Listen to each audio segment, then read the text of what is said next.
our top story tonight. With the lack of rain over the past month, drought conditions have continued to worsen each week. NBC 10's Sammy Petracco joins us live in the studio with some of the impacts these conditions can have on the agriculture. Sammy? Yes, this past months have been very dry, and normally drought conditions are not ideal. But as we head closer to the winter season, this drought may have some more positive than negative effects for the environment. Drought conditions are not ideal as the environment relies on rain and the flow of water.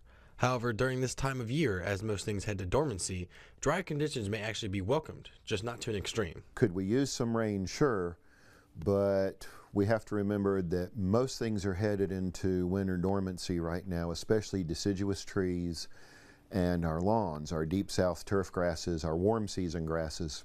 The lakes and rivers around are in a drawdown intended for shoreline maintenance. Many of the trees are losing their leaves, and most of the crops grown here have been or is in the process of being harvested. The drier conditions help all of these with the transition from summer into fall. This dry area actually allows farmers to get into their fields so they can harvest crops. Agricultural burning, as far as I know, is exempt, but that's just so the farmer can clear the field, and they monitor that very closely. The negative impact of the lack of rain is the burn bans.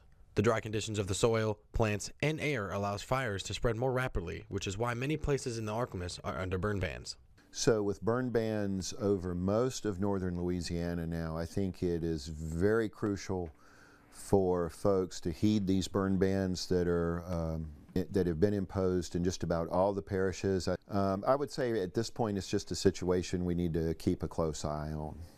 Rain is still very crucial and very much needed, as most have not seen the rain this whole month.